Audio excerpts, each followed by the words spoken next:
Hello friends, जय माता दी। कैसे हैं आप सब दोस्तों। और आज हम बोलेंगे जय श्री जगन्नाथ। जय हो पुरी वासियों की। क्या अद्भुत सागर है उसका, क्या सुंदर रहस्य है उसके। कौन कह सकता है कैसे क्या हुआ, कोई नहीं जवाब दे सकता। दोस्तों, आज हम बात कर रहे हैं पुरुषोत्तम क्षेत्र यानी पुरी की, जहां काठ का शरीर धारण कर निवास करने वाले भगवान जगन्नाथ जी कलिकाल के साक्षात परम ब्रह्म हैं। लेकिन वे सुबह से लेकर रात तक और ऋतुओं के अनुसार एक आदर्श गृहस्थ की तरह अनेक लीलाएं करते हैं। वे खाते हैं, पीते हैं, गर्मी में जल विहार करते हैं, स्नान करते हैं, उन्हें बुखार भी आता है और औषधियों के साथ काढ़ा भी पीते हैं। और अच्छा होने पर मौसी के घर जाने के लिए रथ यात्रा से निकलते भी हैं। दोस्तों, रथ यात्रा में लक्ष्मी जी को साथ नहीं ले जाने के कारण जब वे मान करती हैं, तब आदर्श पति की तरह जगन्नाथ जी उन्हें मनाते भी हैं।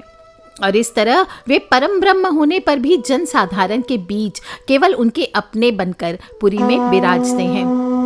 तो कौन है भगवान जगन्नाथ। भगवान जगन्नाथ के नव कलेवर महोत्सव को जानने के लिए ये जानना जरूरी है कि भगवान जगन्नाथ कौन है। त्रेता युग में राम अवतार में भगवान श्री राम ने बाली का वध किया और पिता के निधन से बाली पुत्र अंगद को दुखी देखकर भगवान श्री राम ने कहा, मैं तेरा अपराधी हूँ, तुम द्वापर युग में कृष्ण अवतार में मुझे दंड देना। कृष्ण अवतार में तुम शवर वंश में जन्म लोगे और शापग्रस्त बाण से मेरे चरण में प्रहार करोगे। यह अंगद ही कृष्ण अवतार में जरा व्याध बना, जिसने प्रभास क्षेत्र में मृग के संदेह में जो बाण मारा वो भगवान श्री कृष्ण के चरणों में लगा और भगवान नित्य लीला में प्रविष्ट हो गए। जराव्याध ने इंद्रप्रस्थ जाकर पांडवों को भगवान के परलोक गमन की सूचना दी और अर्जुन सहित पांडवों ने वहां भगवान के दर्शन किए। उसके बाद द्वारकापुरी समुद्र में डूब गई और विलाप करता हुआ अर्जुन समुद्र के जल में घुसा तो उसे श्री कृष्ण तेज से उत्पन्न पवित्र इंद्र नीलमणि प्राप्त हुई, जिसे लेकर पांडवों ने श्राद्ध किया। बाद में समुद्र जल से प्राप्त वस्तु को समुद्र के जल में ही विसर्जित कर दिया गया और भगवान की लीला से वह इंद्र नीलमणि पश्चिम समुद्र से बहकर पूर्वी समुद्र के किनारे पुरुषोत्तम क्षेत्र यानी जगन्नाथपुरी में पहुंच गई। वहां जरा व्याध के वंशज विश्वावसु वैष्णव ने श्री कृष्ण देह से निकली उस इंद्र नीलमणि को प्राप्त कर गुप्त रूप से कंदरा में स्थापित कर दिया और अपने परिवार के साथ उसकी पूजा करने लगा। इस विग्रह का नाम उसने नीलमाधव रखा और भगवान नीलमाधव के शरीर का रोम गिरकर वृक्ष भाव को प्राप्त हुआ। इस पृथ्वी पर वह स्थावर रूप से भगवान का अंश अवतार है। भगवान महाविष्णु वृक्ष यानी कि नीम का पेड़ दारू के रूप में प्रकट हुए, जिससे भगवान जगन्नाथ, बलभद्र जी और सुभद्रा के काष्ठमय विग्रह बनाए गए। इसलिए ही उन्हें दारू ब्रह्म भी कहा जाता है। भगवान जगन्नाथ जी के दारू विग्रह के भीतर श्री कृष्ण तेज से उत्पन्न इंद्र नीलमणि विग्रह स्थापित है, अतः वे साक्षात वासुदेव कृष्ण हैं। भगवान जगन्नाथ जी का नवकलेवर महोत्सव मनाया जाता है। मनुष्य शरीर की एक अन्य लीला है। जैसे मनुष्य पुराने वस्त्रों को त्याग कर दूसरे नए वस्त्रों को ग्रहण करता है, वैसे ही जीवात्मा पुराने शरीरों को त्याग कर दूसरे नए शरीरों को प्राप्त होती है। वासांसी जीर्णानि यथा विहाय नवानि गृह्णाति नरोपरानि तथा शरीरानि विहाय जीर्णान्यानि संयाति नवानि देहि। गीता जी का बहुत ही खूबसूरत और चर्चित श्लोक है और गीता जी में कही गई ये बात भगवान जगन्नाथ जी के लिए भी कही जा सकती है।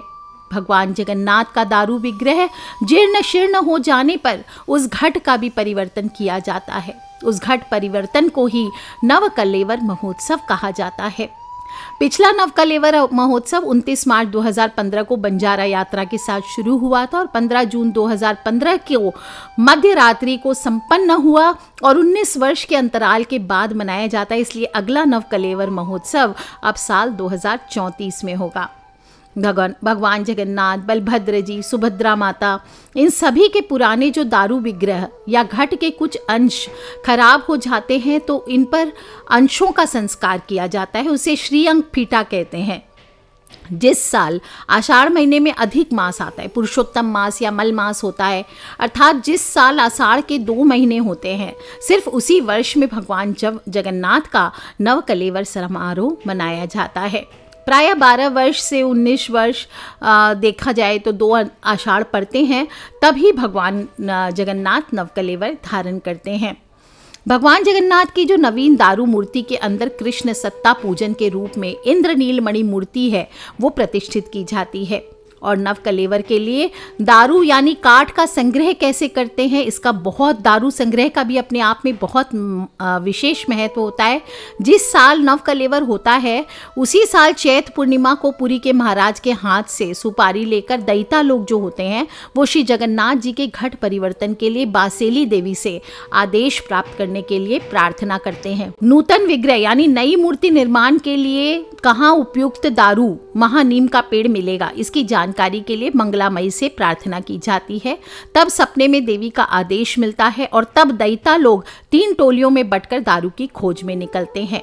नियम के अनुसार बलभद्र जी के दारू का रंग सफेद होता है, उस दारू पर शंख का चिन्ह दिखाई देता है और उस पेड़ में 5 शाखाएं होती है। श्री जगन्नाथ जी के दारू में चक्र का चिन्ह होता है, उस पेड़ में 7 शाखाएं होती है और दारू की प्राप्ति के बाद वहां पूजा पाठ किया जाता है। इसके बाद पहले सोने और चांदी की कुल्हाड़ी से दारू की जो जड़ होती है उस पर चोट लगाई जाती है। बाद में लोहे की कुल्हाड़ी से इन दारुओं को काटकर नई बनी गाड़ी में लाद कर श्री क्षेत्र में लाया जाता है। दारू के दर्शन तक के लिए लोग रास्ते पर भीड़ के रूप में एकत्रित हो जाते हैं और सारा वातावरण शंख और घंटियों के नाद से गूंज उठता है।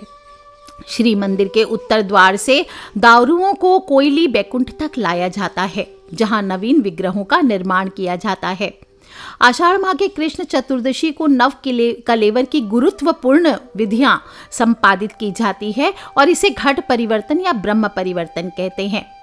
नवकलेवर जो गुप्त महोत्सव होता है, इसमें श्री कृष्ण देह संभूत इंद्रनील मणि की पूजा करने से पहले शवर वंश के वंशज 13 दिन तक पितृकृत्य का पालन करते हैं। विधिवत मुंडन होता है, श्राद्ध होता है, तर्पण होता है, 13वीं होता है और 13वीं के दिन सहस्त्र ब्राह्मणों के साथ ब्रह्म भोज दान आदि करने के बाद घट परिवर्तन किया जाता है।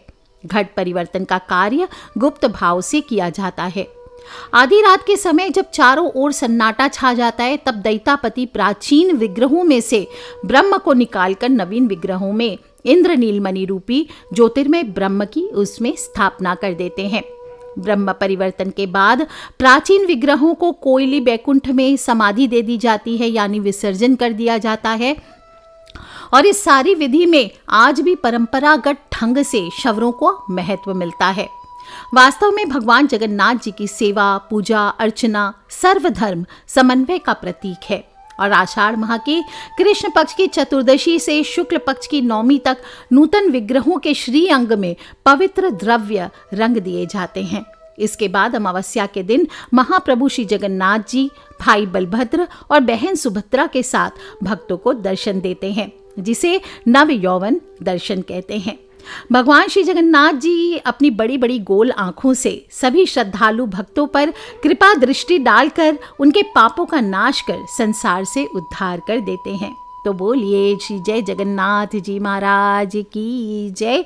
दोस्तों, नवकलेवर महोत्सव अपने आप में बहुत खूबसूरत है और सभी लोग भूल भी नहीं सकते कि जगन्नाथ रथ यात्रा जब आती है तो घर घर रथ चलाए जाते हैं और बचपन से इसका हिस्सा रहने की वजह से एक अजीब सा स्नेह है जगन्नाथ भगवान से। और मुझे आज भी लगता है कहीं ना कहीं मेरी इस जीत के पीछे श्री जगन्नाथ भगवान का बहुत बड़ा हाथ है। तो बोलिए जगन्नाथ धाम की जय, पुरी धाम की जय, पुरुषोत्तम क्षेत्र की जय। बोलिए हर हर हर महादेव शंभो।